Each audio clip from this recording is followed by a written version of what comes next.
Imagine for a moment that you are sitting in a control room. In front of you, a massive wall of screens. On each screen, a live feed of a different area of your life. Your work, your relationships, your body, your future. You are the operator. Your hands rest on a panel of buttons, levers, dials. Every move you make changes something on those screens. Now imagine that someone else has been sitting in your chair. For years, a stranger has been pressing your buttons, flipping your switches, pulling your levers, and you have been standing in the corner of the room, watching, assuming this stranger had the right to be there. You called this stranger many names. You called it your personality. You called it your fate. You called it just the way I am. But the stranger has a real name. Its name is the negative thought loop. Research in cognitive psychology has revealed that the average human being has between 60,000 and 70,000 thoughts per day, and of those, the vast majority are not new. They are repeats, reruns, the same anxious predictions, the same self-critical judgments, the same I can't, I'm not ready, what if I fail? The most startling finding, however, is that approximately 95% of our daily thoughts are exactly the same as the ones we had yesterday. You are living on a mental loop, a broken record that has been playing the same track for years, and you have mistaken the record for your own voice. But here is the truth that changes everything. The stranger in the control room is not you. The voice in your head is not your master. You are the one who has been listening, and if you have been listening, you can choose to listen to something else. To understand why your mind floods you with negative thoughts, you must understand something your brain has never bothered to explain to you. Your brain is not designed for your happiness. It is designed for your survival. Deep within your skull, buried beneath the layers of your conscious mind, sits an almond-shaped cluster of neurons called the amygdala. This ancient structure evolved millions of years ago when your ancestors were not worried about public speaking or career decisions. They were worried about being eaten by saber-toothed tigers. The amygdala has one job: to scan for threats. And it is extraordinarily good at this job. In fact, it is so good that it errs on the side of false alarms. It would rather mistake a stick for a snake than a snake for a stick. In the wild, this bias kept your ancestors alive. But you do not live in the wild. You live in a world of emails and deadlines and social judgments, and your amygdala, still running ancient software, treats a critical email like a predator, treats a cancelled meeting like a threat, treats the possibility of embarrassment like physical danger. This is the source of what researchers call the negativity bias. Your brain is wired to notice, remember, and react more strongly to negative information than to positive information. Studies have shown that negative stimuli activate more neural activity than equally intense positive stimuli. Your brain is literally built to hold on to the bad and let go of the good. You are not broken. You are not uniquely flawed. You are running on factory settings that were installed thousands of years ago, and like any factory settings, they can be updated. If your brain is wired for negativity, how do you begin to rewire it? The answer is not to fight your thoughts. Fighting your thoughts is like fighting quicksand. The more you struggle, the deeper you sink. The first step is something deceptively simple. It is called cognitive diffusion, a technique developed within the framework of acceptance and commitment therapy. Diffusion means creating distance between you and your thoughts. It means recognizing that a thought is just a thought. It is not a command, it is not a fact, it is not a prophecy. When the thought, I am going to fail, appears, most people fuse with it. They become the thought, they feel the failure in their chest before it has happened. But diffusion asks you to do something different. It asks you to say, I am having the thought that I am going to fail.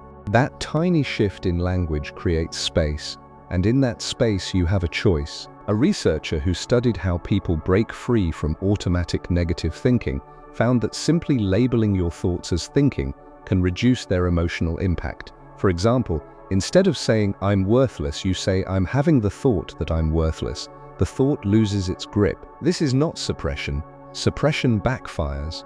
What you resist persists. But observation dissolves. When you watch a cloud, you do not try to push it away, you simply watch it drift.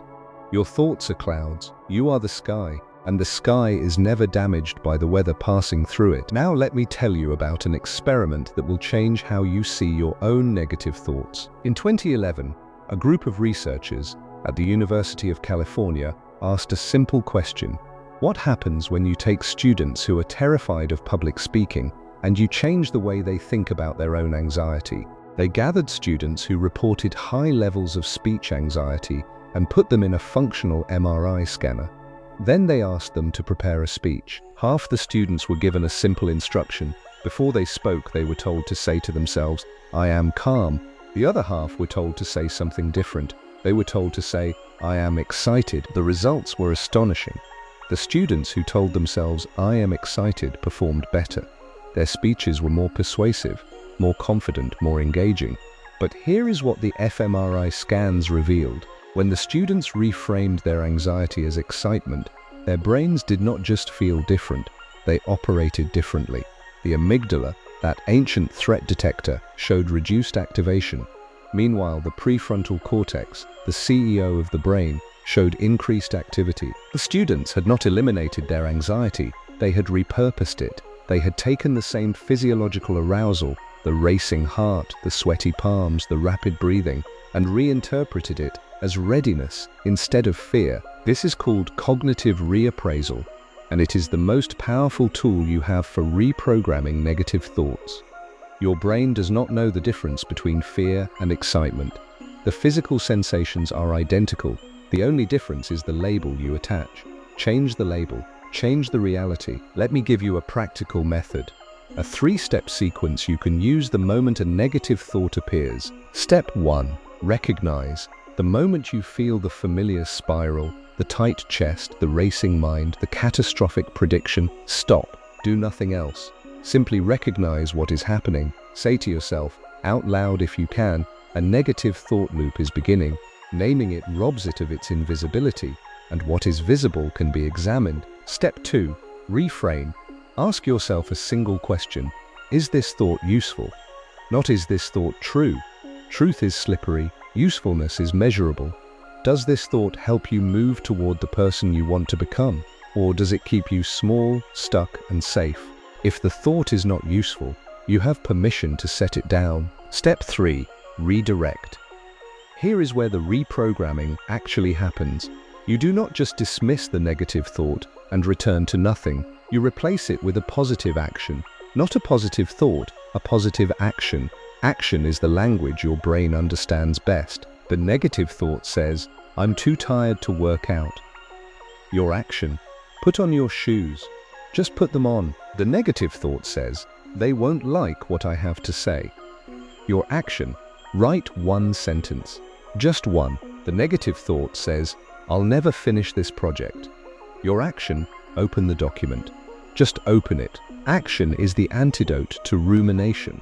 While your mind is spinning in circles, your body can be moving in a straight line, and every action you take sends a signal to your brain. This matters. Strengthen this pathway. James Clear, in his work on habit formation, introduced a concept that applies perfectly to thought reprogramming.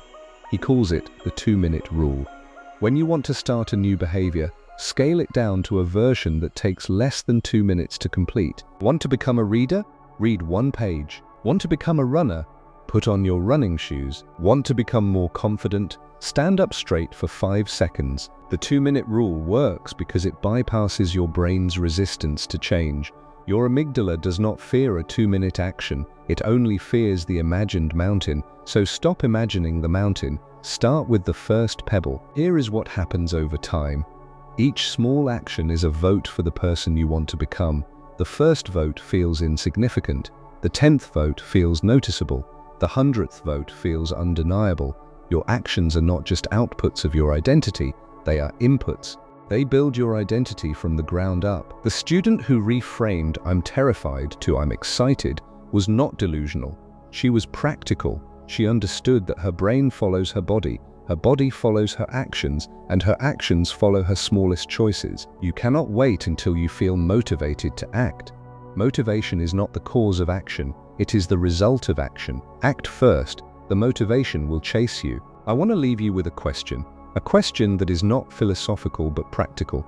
A question that you can ask yourself every morning before your feet touch the floor, before the first negative thought has a chance to take root. What is one action I can take today that my negative thoughts will try to stop me from taking? That action is your target. That action is the crack in the old program, because your negative thoughts are not random.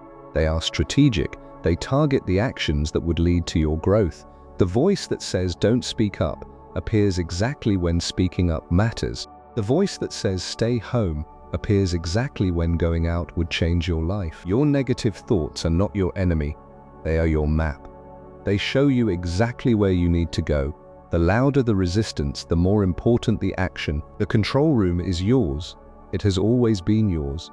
The stranger in the chair has been running the old program, the fear program, the doubt program, the not yet program, but the stranger draws its power from your attention. Stop watching. Start acting. Today, when the negative thought arrives, and it will, do not fight it. Do not fear it. Simply recognize it, reframe it, and redirect it into action. One small action, one pebble, one vote for the person you are becoming. The brain that has been running the same negative loop for years is the same brain that can run a new loop. Neurons that fire together, wire together.